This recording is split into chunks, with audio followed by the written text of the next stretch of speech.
Anda sudah bertanya-tanya apa yang akan terjadi jika, dalam semalam, hidup Anda akan sepenuhnya berubah. Tetapi bukan untuk cinta, bukan karena keberuntungan, tetapi untuk keputusasaan? Sangat mudah untuk menilai keputusan ketika kita jauh dari rasa sakit. Tapi bagaimana jika ibumu sedang sekarat? Dan jika satu-satunya cara untuk menyelamatkannya akan mengatakan, ya, kepada orang tua, tidak dikenal, kaya, dan sangat kuat? Ini adalah kisah Hana. Seorang wanita Indonesia yang berusia 22 tahun yang impian masa kecilnya dimakamkan di bawah realitas mentah kemiskinan. Sebuah kisah yang terlalu nyata untuk menjadi dongeng. Dan terlalu kejam untuk menjadi drama. Nama saya Hana, dan yang akan saya ceritakan bukan kisah cinta. Ini adalah kisah bertahan hidup. Sejak kecil, dunia telah mengajari saya bahwa hidup tidak selalu adil. Ketika saya baru berusia 10 tahun, ayah saya pergi bekerja pada pagi hari yang hujan, dan tidak pernah kembali. Kecelakaan di lokasi konstruksi mengambil nyawanya, dan mengambil semua stabilitas yang diketahui keluarga kami. Ibu saya sendirian, dengan seorang anak perempuan untuk mengumpulkan dan tidak ada sumber pendapatan. Kami tinggal di gang sempit di pinggiran Jakarta, di sebuah rumah kecil yang lebih mirip kayu dan bilik seng. Saat hujan deras, langit-langit menetes di atas kasur kami.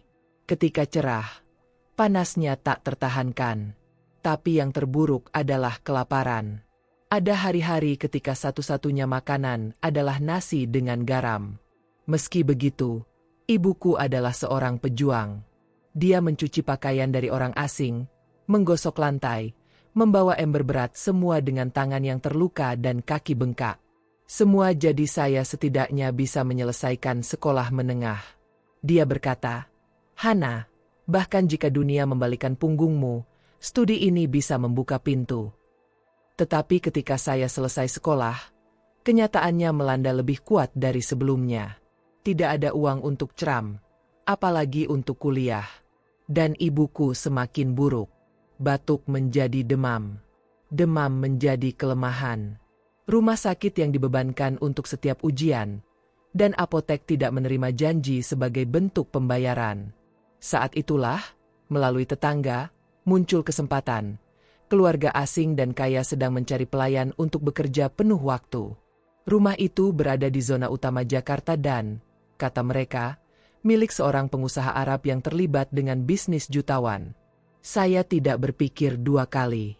Pada hari pertama saya di rumah itu, mata saya hampir tidak percaya apa yang mereka lihat. Marmer di mana-mana. Lampu gantung besar tergantung di langit-langit. Karpet Persia, furnitur emas, lukisan seniman terkenal. Rasanya seperti memasuki 1001 malam istana. Saya, mengenakan blus sederhana dan melewatkan celana, merasa tidak terlihat di antara begitu banyak kemewahan.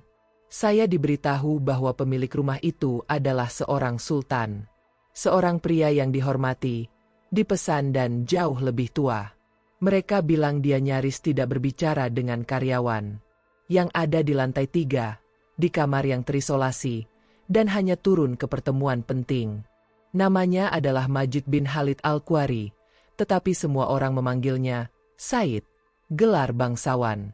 Selama berminggu-minggu, rutinitas saya lengkap, tetapi jelas. Bangun sebelum matahari, bersih, masak, cuci, hening. Saya melakukan segalanya dengan dedikasi, karena setiap koin yang saya peroleh berarti obat tambahan untuk ibu saya. Dan jauh di lubuk hati, saya berterima kasih kepada, setidaknya, untuk tidur di mana dan apa yang harus dimakan. Sampai, setiap hari, semuanya berubah.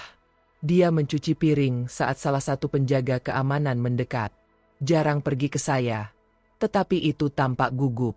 Hana, Said ingin berbicara dengan Anda. Sekarang, jantungku berdegup kencang. Saya tidak pernah dipanggil langsung olehnya. Pikiranku terseret. Apakah aku melakukan kesalahan? Aku lupa sesuatu. Aku naik tangga gemetar. Pintu lantai 3 dibuka dengan derit lembut. Bau kayu kuno dicampur dengan parfum dupa memenuhi udara. Ketika saya masuk, saya melihat Sultan duduk di kursi yang mengesankan, dikelilingi oleh buku-buku dan permadani. Tatapannya serius, tetapi sepertinya tidak kejam. Dia menatapku selama beberapa detik dalam keheningan, dan kemudian dia berkata, di Indonesium yang syarat dengan aksen, tetapi dapat dimengerti.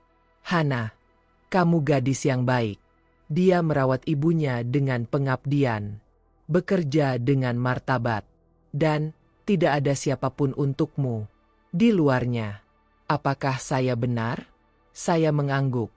Tidak tahu harus menjawab apa. Saya ingin menjadikan Anda proposal. Dan saya ingin Anda mendengarkan saya dengan cermat. Maukah Anda menerima istri saya? Untuk sesaat dunia berhenti. Seolah-olah waktu membeku. Saya, seorang pelayan asal sederhana, diusulkan untuk menikah dengan Sultan Jutawan yang sudah berusia 75 tahun. Bukan untuk cinta, tetapi untuk pilihannya. Gerakan yang terdengar lebih seperti kontrak daripada sebagai kasih sayang. Saya tidak menjawab di sana. Dia mengizinkan saya pulang, berpikir dan berbicara dengan ibu saya. Tapi aku hampir tidak memasuki pintu. Ibuku tahu. Wajahnya dipenuhi dengan air mata. Hana, kamu harus menerima, itu kesempatan kita untuk bertahan hidup. Malam itu aku tidak bisa tidur. Aku menyandarkan kepalaku di dinding, memegang foto tua ayahku dan menangis ketika aku masih kecil.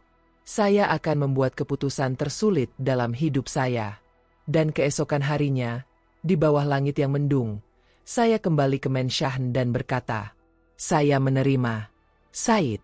Tetapi saya tidak pernah bisa membayangkan bahwa, ya, ini akan membuka pintu bagi kehidupan yang tampak dongeng dan akan menjadi labirin intrik, rahasia, dan kelangsungan hidup. Menikah dengan Sultan bukanlah akhir dari kisah saya. Itu adalah awal dari sesuatu yang jauh lebih sulit untuk ditanggung. Menerima kehidupan yang bukan milikku. 7 hari setelah jawaban saya, upacara itu ditandai. Saya mengharapkan sesuatu yang sederhana. Lagi pula, siapa yang penting bagi seorang pelayan muda yang menikah dengan pria yang kuat? Tapi saya salah. Pesta berlangsung di salah satu hotel Jakarta termahal. Lounge yang dihiasi dengan kristal, mawar putih, dan catwal beludru merah menanti saya seolah-olah saya adalah bagian dari royalti yang tidak pernah saya miliki. Mengenakan gaun seberat beban yang saya bawa, saya berjalan perlahan di antara para tamu yang tidak dikenal. Politisi, pengusaha dari Timur Tengah, dan tokoh-tokoh agama yang penting. Semua orang menatapku. Tidak ada yang mengenalku. Sultan, di sampingku, menjaga sikapnya tegak dan diam. Wajahnya dingin seperti marmer pilar di sekitar kita. Saya tidak mengatakan sepatah kata pun. Itu tidak menyentuh tangan saya.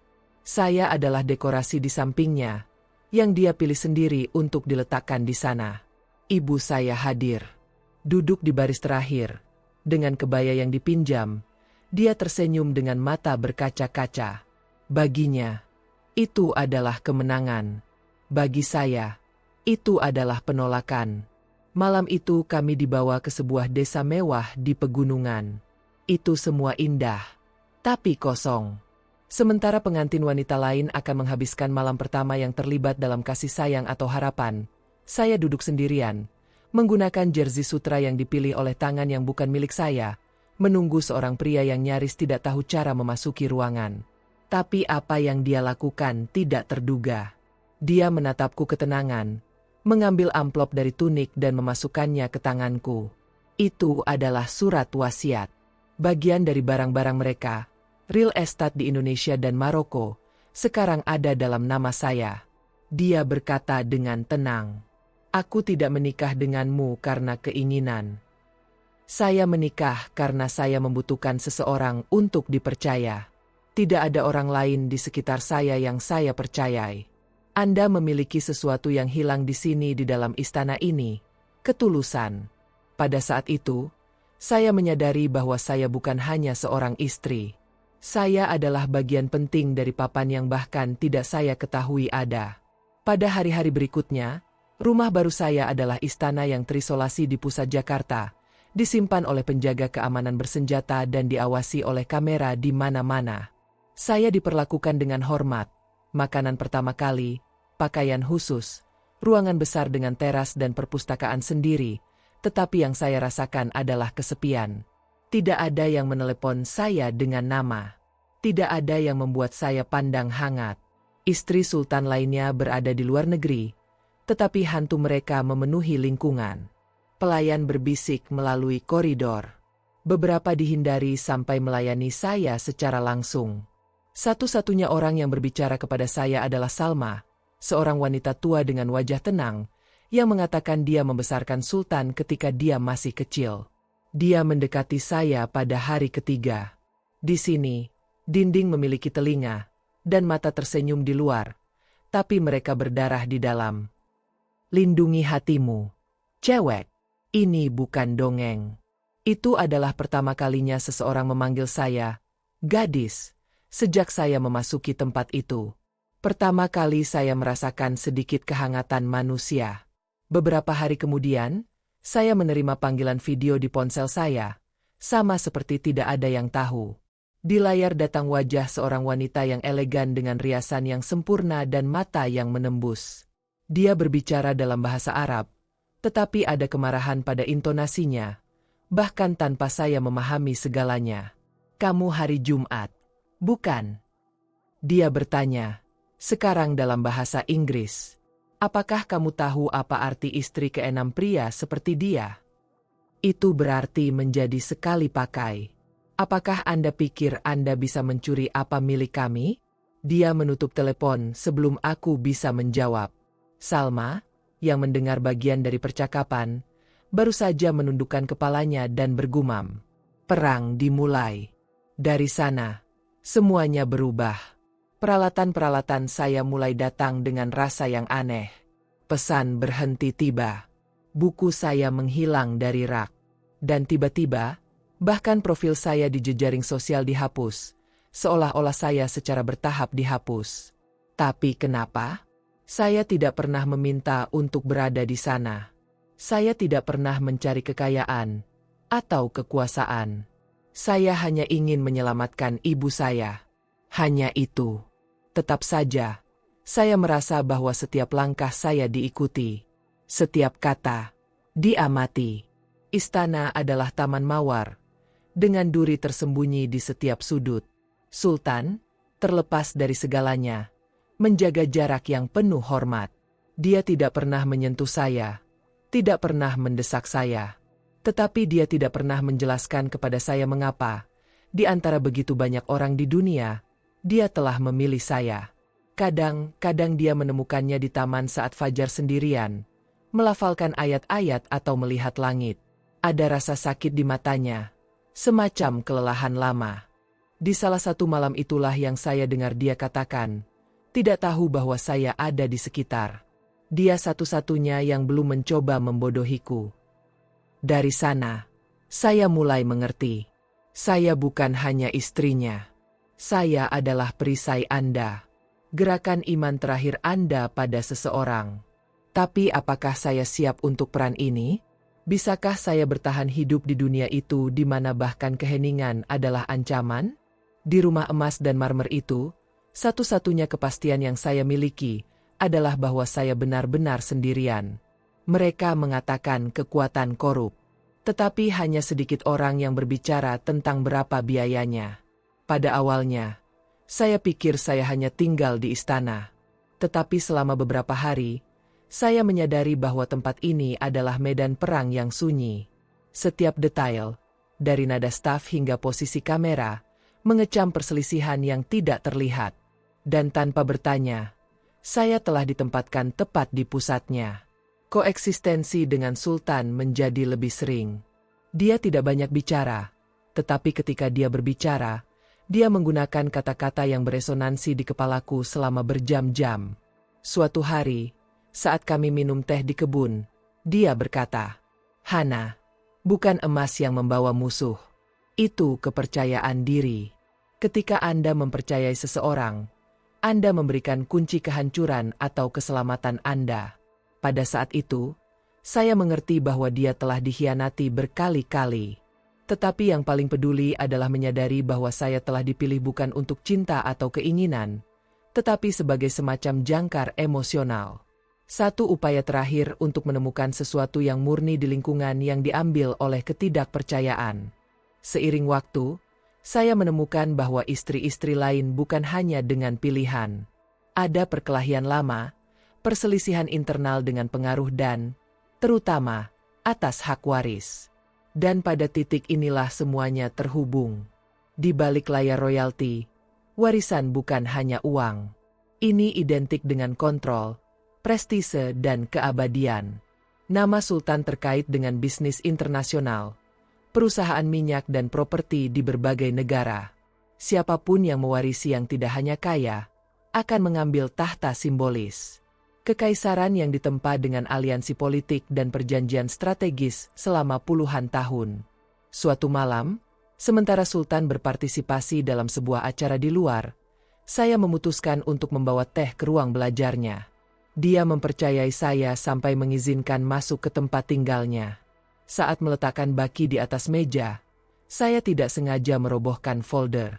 Dokumen-dokumen tersebar di lantai dan, ketika bergabung dengan mereka, mataku menabrak nama yang dicetak dengan huruf emas. Pewaris legal Hana Hasan. Napas saya gagal. Di antara makalah itu adalah salinan tulisan suci, catatan internasional, dan pernyataan yang ditandatangani. Dan lebih mengesankan, surat dengan tangan, ditulis oleh Sultan sendiri, dengan kalimat berikut. Ini bukan darah royalti, tetapi tidak ada yang tidak pernah ditunjukkan oleh anak-anak atau istri saya, integritas. Saya lumpuh. Saya, seorang gadis sederhana yang tumbuh di antara gubuk-gubuk dan jalanan yang banjir, sekarang akan mewarisi bisnis jutawan. Tapi apa artinya itu sebenarnya? Apakah dia mewarisi kekaisaran atau kalimat?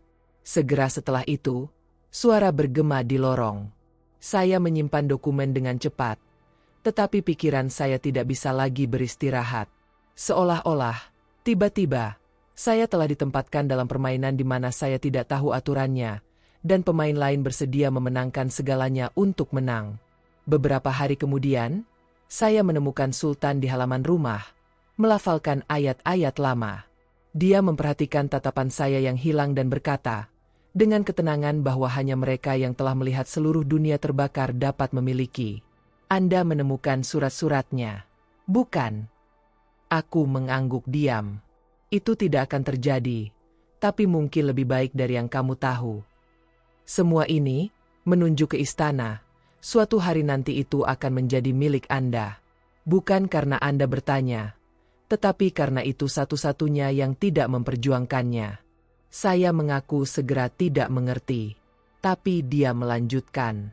Orang-orang yang menginginkan kekuatan yang paling adalah orang-orang yang seharusnya memiliki yang seharusnya. Itu sebabnya Anda dipilih. Karena Anda tidak perlu tahta untuk mengetahui siapa Anda. Ini adalah pertama kalinya saya melihat Sultan yang rentan. Tatapannya lembab. Wajahnya lelah. Seolah-olah dia mengharapkan bertahun-tahun untuk seseorang yang percaya lagi. Sejak saat itu, saya menyadari bahwa saya tidak lagi ada sebagai seorang istri. Saya adalah bagian dari rencana yang lebih besar. Sebuah rencana yang melibatkan menjaga kerajaan tetap berdiri bahkan ketika sudah di bawah bumi. Dan disitulah konsep kepercayaan menjadi sama berbahayanya dengan kekuatan itu sendiri. Di dalam istana, mengetahui siapa yang percaya adalah cara berjalan di atas kaca. Langkah palsu apapun, kata apapun yang ditentukan untuk orang yang salah, bisa membuat saya lebih dari satu judul. Itu bisa merugikan hidup saya. Warisan yang dijanjikan bukan hanya warisan. Itu adalah warisan kebencian, persaingan, perselisihan keluarga yang belum terselesaikan. Itu adalah paket tanggung jawab yang lengkap, aliansi yang rusak dan harapan lama yang disimpan di pundak saya. Dan bahkan tanpa berharap semua itu, saya mengerti bahwa saya tidak bisa melarikan diri. Karena sementara saya ragu-ragu, seseorang merencanakan. Dan di tempat-tempat di mana kekuatan bersirkulasi dalam keheningan, keraguan adalah kelemahan yang mematikan. Dari saat saya menemukan posisi saya sebagai ahli waris, sesuatu di dalam istana mulai berubah. Seolah-olah semua orang merasakan bau perubahan, seperti hewan liar menusuk mangsa yang terluka. Suasana menjadi lebih tegang, penampilan yang lebih tajam, dan keheningan lebih mengancam. Saya tidak bisa lagi mempercayai udara yang saya hirup. Rumah yang dulunya tampak dingin dan jauh sekarang tampak bermusuhan. Itu bukan hanya kesepian, itu adalah penganiayaan terselubung. Ancaman pertama datang secara halus. Catatan anonim yang tersisa di atas mejaku. Liriknya tebal, ditulis dengan kemarahan. Kembali ke tempat asalnya, sebelum terlambat. Saya menunjukkan pesan kepada Salma, satu-satunya orang yang masih menyimpan kepercayaan diri. Matanya melebar, tetapi dia tidak terkejut. Mereka tahu, kesembilan. Dan ketika seseorang di tempat ini merasa terancam, kekerasan datang sebagai tanggapan. Pada hari-hari berikutnya, hal-hal aneh mulai terjadi. Teh saya, selalu pergi di malam hari di meja samping tempat tidur saya, mulai memiliki selera logam. Beberapa benda dari kamar saya secara misterius. Bahkan Alkitab saya, yang tetap tersembunyi di laci, menghilang. Lebih buruk dari itu ketika, pada sore hari yang umum, saya kembali dari janji medis dengan Salma dan menemukan kamar saya. Laci terbuka, pakaian robek, dan di tengah tempat tidur boneka. Kecil, kain, dengan mata dijahit merah dan pisau dipotong di tengah dada. Itu bukan hanya ancaman. Itu adalah peringatan yang jelas. Saya dikelilingi. Malam itu kepanikan membawa saya dengan cara yang tidak bisa saya jelaskan. Saya bahkan mengalami kesulitan bernapas. Tapi ada bagian dari diriku, kecil tapi tegas, yang menolak untuk takut. Ibu saya masih hidup berkat perlakuan Sultan. Jika saya pergi sekarang, dia juga akan berisiko. Pagi berikutnya saya membuat keputusan. Saya memasuki ruang belajar Sultan tanpa dipanggil. Dia memperhatikan saya dalam keheningan. Saya mengaku segera tidak mengerti. Tapi dia melanjutkan. Orang-orang yang menginginkan kekuatan yang paling adalah orang-orang yang seharusnya memiliki yang seharusnya. Itu sebabnya Anda dipilih. Karena Anda tidak perlu tahta untuk mengetahui siapa Anda. Ini adalah pertama kalinya saya melihat Sultan yang rentan. Tatapannya lembab. Wajahnya lelah. Seolah-olah dia mengharapkan bertahun-tahun untuk seseorang yang percaya lagi. Sejak saat itu, saya menyadari bahwa saya tidak lagi ada sebagai seorang istri. Saya adalah bagian dari rencana yang lebih besar. Sebuah rencana yang melibatkan menjaga kerajaan tetap berdiri bahkan ketika sudah di bawah bumi. Dan disitulah konsep kepercayaan menjadi sama berbahayanya dengan kekuatan itu sendiri. Di dalam istana, mengetahui siapa yang percaya adalah cara berjalan di atas kaca. Langkah palsu apapun, kata apapun yang ditentukan untuk orang yang salah, bisa membuat saya lebih dari satu judul. Itu bisa merugikan hidup saya. Warisan yang dijanjikan bukan hanya warisan. Itu adalah warisan kebencian, persaingan, perselisihan keluarga yang belum terselesaikan. Itu adalah paket tanggung jawab yang lengkap. Aliansi yang rusak dan harapan lama yang disimpan di pundak saya. Dan bahkan tanpa berharap semua itu, saya mengerti bahwa saya tidak bisa melarikan diri. Karena sementara saya ragu-ragu, seseorang merencanakan. Dan di tempat-tempat di mana kekuatan bersirkulasi dalam keheningan, keraguan adalah kelemahan yang mematikan. Dari saat saya menemukan posisi saya sebagai ahli waris, sesuatu di dalam istana mulai berubah. Seolah-olah semua orang merasakan bau perubahan, seperti hewan liar menusuk mangsa yang terluka. Suasana menjadi lebih tegang, penampilan yang lebih tajam, dan keheningan lebih mengancam. Saya tidak bisa lagi mempercayai udara yang saya hirup. Rumah yang dulunya tampak